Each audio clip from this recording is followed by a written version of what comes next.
and welcome to another booktube video from me, Lauren, from Lauren and the Books. I hope you're all doing very, very well today. I've had to take my bra off because I got a new bra and it was digging into my breastbone. So am I not used to wearing bras that are fitted to me. So I took my bra off, so now I'm just braless under Miriam Margolyes's face, which we all know is what she would want. Today is a book haul. It's a book haul of the books that I've received in the month of January. The second book haul of the month, because I've already done a Christmas book haul earlier on this year. Well, I suppose it was earlier on this year, but earlier on this month. I'm taking February off. You might have heard me mention it all the time. So I won't be doing a book haul in February, but what I might do is on my Instagram, as I wrap up my books on there, feature the books that have come in the post as well. So if you're interested in seeing the books that arrive between after I've started filming this video and the beginning of March, then please go on over to my Instagram, @LaurenandTheBooks, my name is over there. And you can see what I'll be getting in the month of February. But never mind, February hasn't even happened yet. Let me show you what we've got here. So these are books that have been sent to me by the publisher, sent to me from my wish list, and one of them given to me by my very best friend, which was lovely. So let's start with the one sent to me by my publisher. I don't have a publisher. I've got nothing to tell you in book form. This one I'm excited about. This is The Midwife by Trisha Cresswell. This isn't out until the 17th of February, which coincidentally is my best friend's birthday. Isn't that funny? And also the day after, no. Me and David met on the night out that I was out for my friend's birthday. What night was it, David? The 15th. Well done. Yes! I'll never get it right, the 15th of February. But yeah, 17th of February, The Midwife's out. This book, the reason I said yes when they emailed me about it is because it says here, for fans of the other Bennett sister, which I loved. So this is The Midwife by Trisha Cresswell. Historical fiction, which I very much enjoy, set in 1838, and after a violent storm on the Northumberland moors, a woman is found on death's door, basically, and when she comes round, she's instinctively, she doesn't know who she is or anything, but she instinctively knows how to deliver a baby and can also speak fluent French. So she has no idea why that's happening, and she's having to sort of like build her life from the beginning again. And then we're also looking at 1841, where Dr. Borthwick is living a solitary life, delivering babies to mothers in the elegant homes of high society London. No one knows that he is harbouring a dark secret from his past, one that threatens to spill over everything. Look, you know I love Called The Midwife. You know I do. I'm always going on about it. So when I saw that there was a book called The Midwife, and then I also saw that they were saying if you like the other Bennett sister, you're going to like this, I've picked it up. And I quite like the front cover as well. It's very sort of like a painting almost. Like a painting. Then I've got Heartsick, and I'm excited about this. This is by Jessie Stevens, and this is the old narrative non-fiction. So non-fiction that reads like fiction, basically, and it's about three different love stories, but sort of like not as you would expect them to be. So Claire is excited to bring her partner Maggie back home, but despite building a new life together, she fears a distance is growing between them. Patrick is a lonely university student until he meets Caitlin, but does she feel as connected as he does? And Anna is happily married with 3 children, then one night she falls in love with someone else. So yeah, these are based on 3 true stories of people's relationships. It's not out until, well, it's out in February 2022 again, and yeah, I think it sounds a little bit like 3 Women, which I very much enjoyed. Bleak, but enjoyed. So yeah, and I do like reading about other people's love stories. Don't we all? Then I've got the second book by this author, the first one that I still haven't read, but this is all good because this means I'm going to read it for the Irish readathons. This is the second book I've got by Sue Devine. I've also got Guard Your Heart by Sue Devine, but this is the second book, Truth Be Told. And this is about Tara from Derry City and Faith from rural Armagh, so it's Northern Irish as opposed to Irish, but they'll still let me read them, don't worry.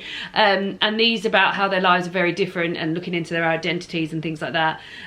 Yeah, contemporary Northern Irish. I'm looking forward to reading it, especially as I've got the other one as well. So that's a YA as well, that is.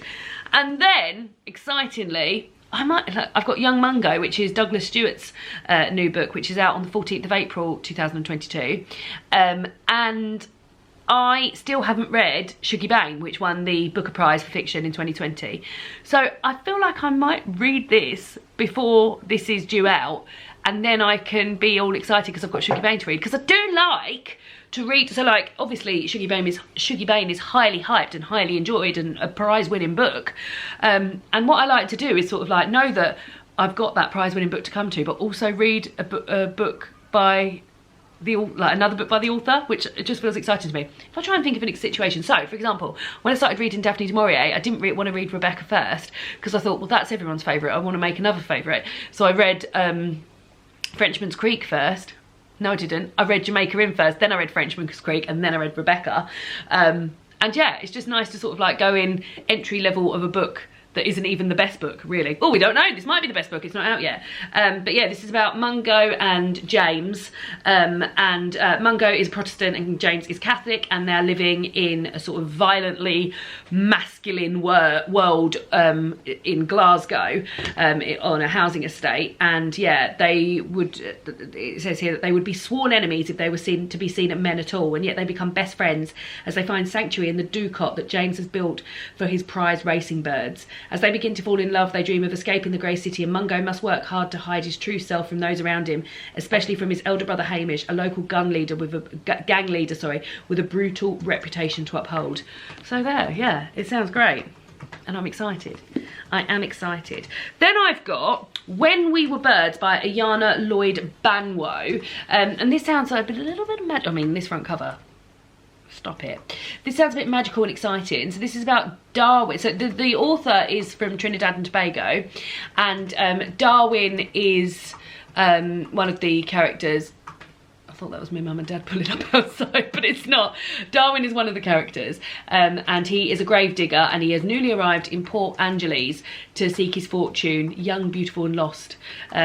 He is estranged from his mother, and he's convinced that the father that he never met is waiting for him somewhere amid these bustling streets. And then also we've got Yejide.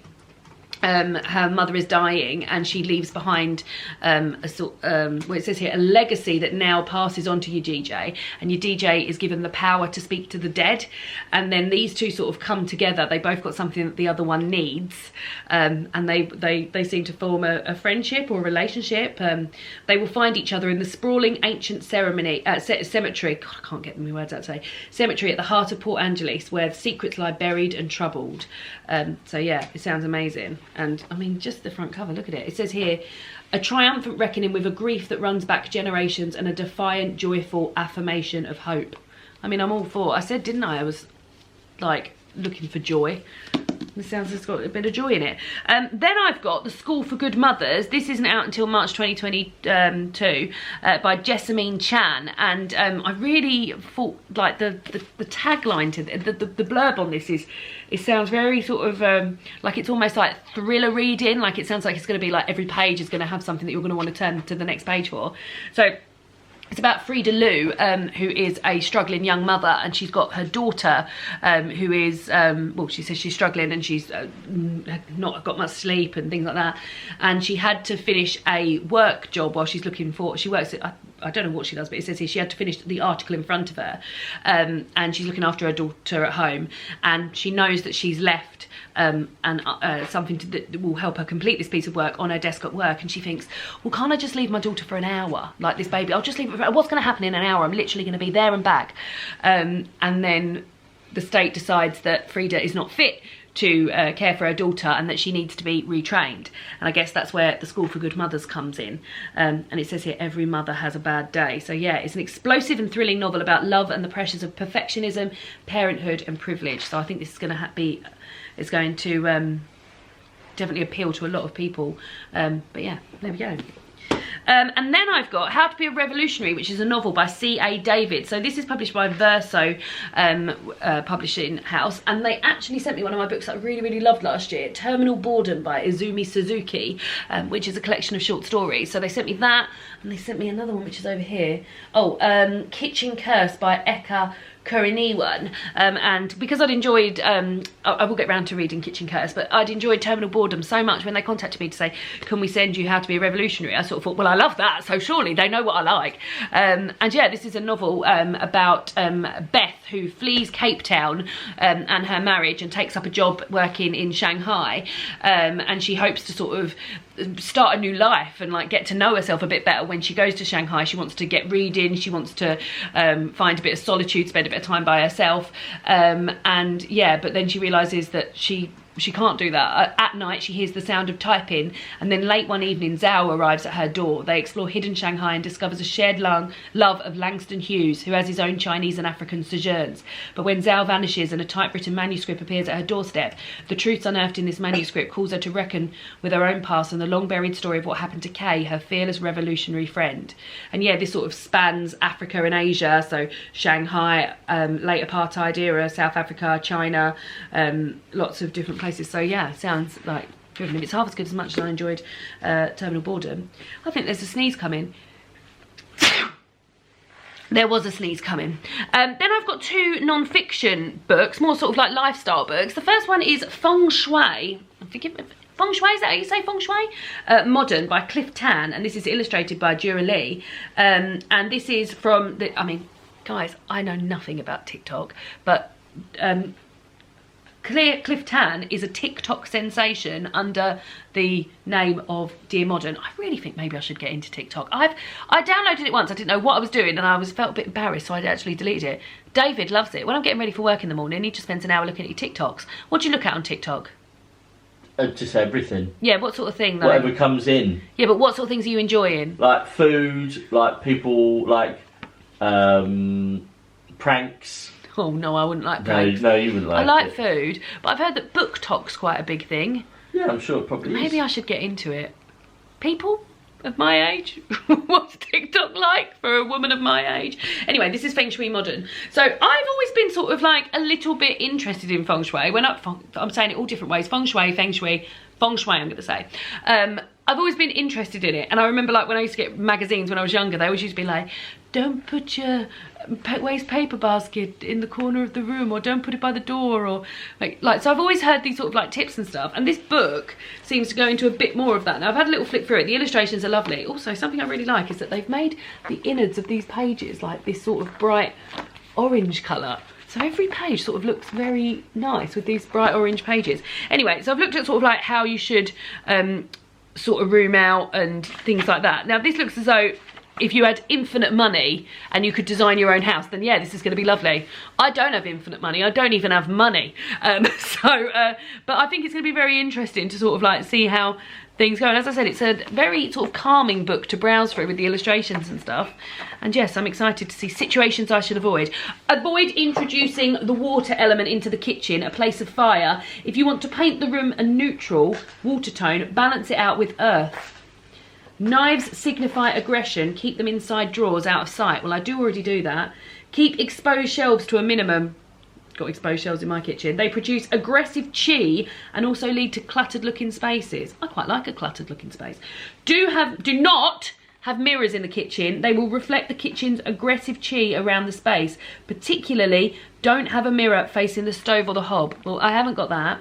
Always avoid having bins and recycling containers on display. I do. Well, there we go. There's just some tips. Maybe we could do it together. I don't think I'll be putting a mirror up there. No, you don't need to put a mirror up. And then the next one I've got is Rainbow Bowls by Nikki Webster, also known as @Rebel-Recipes. This is a lovely collection of plant-based recipes. Very colourful, lovely plant-based recipes. All sorts of things, from breakfast bowls to salads and soups, quick dinners, restorative bowls. Oh, that sounds nice. Comfort bowls and dessert bowls. And yeah, I mean, they all look really nice. Look here. Roast tomato and pepper soup with zoug. Nice. Zoug sounds like something I'd be very into. Herbie rice and black bean salsa burrito bowl. That's another bowl. That's the one I really like. Charred veg bowl with courgette mash and punchy red pepper sauce. God, that looks delicious as well. So yeah, all of these beautifully bright things. Mushroom ragu with parsnip and carrot mash. Salt and pepper tofu with crispy baby potatoes, crushed peas and tartar sauce. God, that looks nice. That looks really nice. Let me see if I can find a dessert one for you. Chocolate mousse pots with raspberry sauce. Oh, God. Caramel pear, pecan crumble and lemon yogurt parfait bowls. So yeah, very nice. Lots of different things in here and all beautifully and bright and stuff. And it's got a rainbow planner in here where you should be trying to eat different things, like different colours of veg every day and stuff like that. I mean, just eat veg every day. You're doing very well. Eat a rainbow. Here we go. Coloured foods contain important nutrients that the body needs, the book needs. Here are some of your colours in this book. Try and eat as many colours as you can throughout the day. Lots of green, isn't there? Nice. There we go. Then I've got the two books that were gifted to me. One from my one from my wish list, which was lovely. That's Witches Steeped in Gold by Sian and Smart. And this is about Iraya, so it's witches. Also, this is published by Hotkey Books, which published Monsters, which I read last year by Emerald Fennell and really enjoyed. And what I really like about Hotkey Books, they publish a lot of YA fiction. I mean, mainly YA fiction, I think, or young, yeah, like books for sort of younger, older readers. I don't know what that genre is. I don't know what that age group's called, but they always have like a little key at the back, and they're called Hotkey Books, and they have like 3 words that describe what's in the book, and sometimes they're really clever with it, and they've been really clever with it here.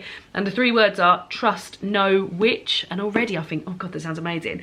So yeah, there's lots to do with betrayal in here. You're following 2 witches, Iraya and Jasmine, and who grew up in very different backgrounds, and yeah, they're sworn enemies, and they enter a deadly alliance to take down the woman who threatens both of their worlds.